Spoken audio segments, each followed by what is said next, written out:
all my good people.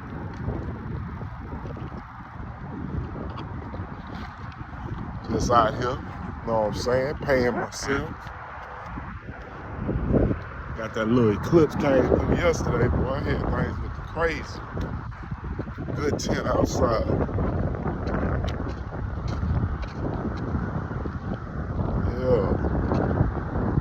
Yeah, man. Just out here paying myself, man. Ain't be able to get out here this week that much. So whenever I get an opportunity, man, I try to make it count, man, by paying myself. It ain't no highest form that you can get in your body than out here paying yourself, man. In any form or way or direction, man, paying yourself is what you should be doing first. But anyways, as I approach, 14 years without my mom's, so I was talking to my wife about this. She was like, your mom been gone for 14 years. I was like, no, it's 15. She was like, no, look here. And I said, oh, it is 14. My bad, my buzz. But what I want to talk about in this instance was learning to love yourself. So when I had my mama around, I was leaning on her wisdom and her love for me. So her love for me, I could feel it. Mama give you a hug, she give you her wisdom, all of that. But when I lost my mom, I had to start learning all of this for myself. And so throughout your life, you're gonna have to relearn how to love yourself again, because certain levels are gonna be a lot and you're gonna have to adjust to them. So when I lost my mom, I had to adjust to life again. And it's like, man, do you love yourself? Like, do you really love yourself? Well, I had to really ask myself that question. Do you really love yourself? Really? And you have to be honest with yourself. Like when I got married, for instance, I had to learn how to love myself again. Because the family needs, they're gonna always need. It's gonna always be something off balance with a family, because it's 4 other people that you're dealing with. You're not just dealing with yourself. And you can lose a lot of yourself, especially as a man, because you're the protector, you're in charge of all of it. So it's all on you, so to speak. So, when things are placed upon your shoulder, especially things that you didn't have, set in your mind, it's just something that came up. Man, you be thrown off. So after maybe 3 years of being married, no.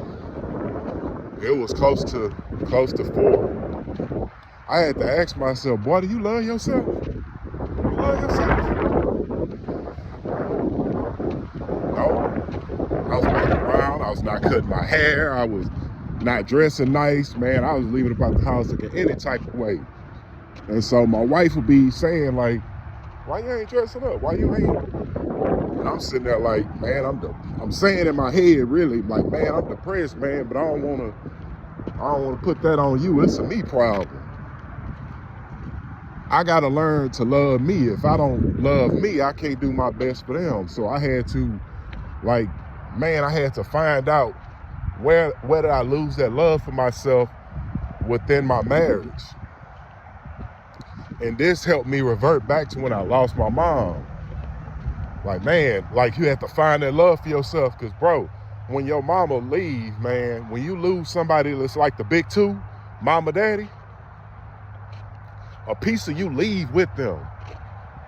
They're in their physical form, a piece of them leave with them. Their spirit's still here, so you have everything that they gave you throughout the time you experienced them, but you lose a piece. Some part of your body, man, just be ugh. So you have to find love for yourself again to continue on. And boy, it took a lot to get here. One day on here, man, I'm gonna post that hypnosis video when I did hypnosis. Man, look, that was one of the realest moments of my life, man. Realest moments of my life. Because I didn't know that even before my mom died, I had lost track of Apache. Like, I had lost track of myself. And for the record, my name is Apache Abendigo Godot. Now, my mama named me Abendigo because she said every time I be thrown in the fire, I'm gonna come out clean on the other side. I believe that. I believe that. And so I used to hate my name. Oh, I used to hate my name. But as I got older and I got taller, because like I said, I was 5'7", mostly all the way through high school, but in my last year, I shot up to 6'2". And so man, you have to find love for yourself again, because at 5'7", women was not checking for me. I ain't had the necessary confidence. But what hypnosis showed me that a long time ago, I stopped loving Apache. So at the start of hypnosis, she told me to have a picture. She said, have this picture,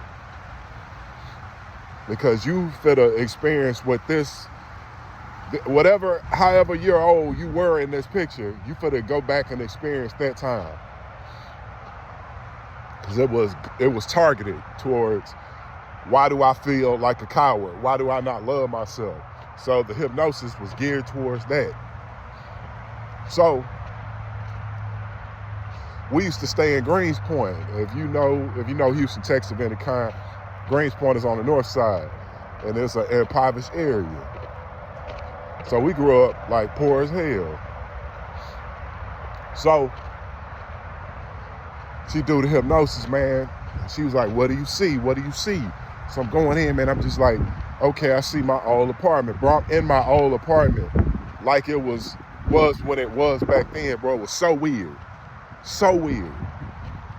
So I'm going through. She say, what you see over here? What you see over there? I'm telling her what I see. And then I walked into my childhood room. I'm talking about, this is me, the adult, walking into my childhood room. And so I walk in and she say, sit down on the bed. She was like, do you see anything? I was like, I don't see nobody. And so I sat down on the bed and I saw my sister as a child laying on her bed. And she was just looking at me. And I asked the lady, I was like, why she ain't saying nothing? They say, because this is your dream. This is your trip. You know, this is your journey on hypnosis. And so she said, do you see little Apache in this room? And I said, no, I don't. And I got up and turned around, and little Apache was standing right there. Like, he was just sitting there, like, crying. And this is where I, like, become overwhelmed with like, man, I had just bust out crying. Like, I saw the little boy on this picture, right, man, in this childhood apartment.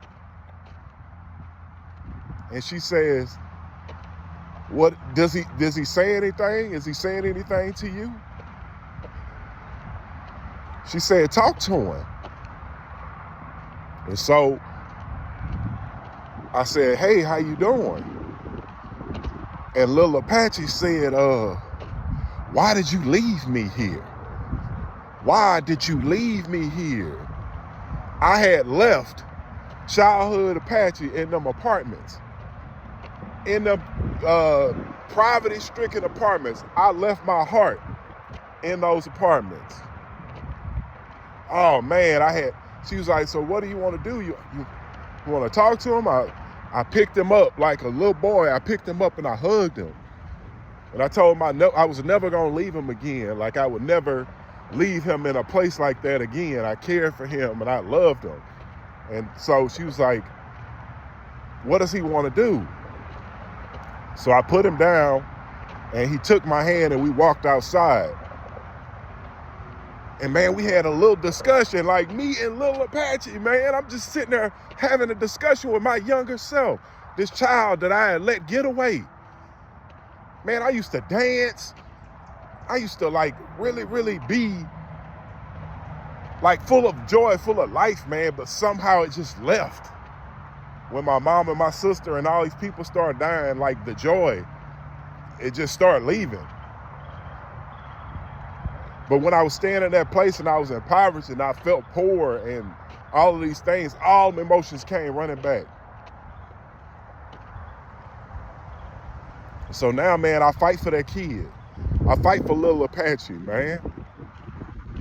I have to love myself more than anybody else on this earth is gonna love me.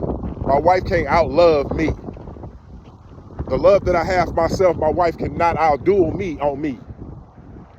No way. Because if I love myself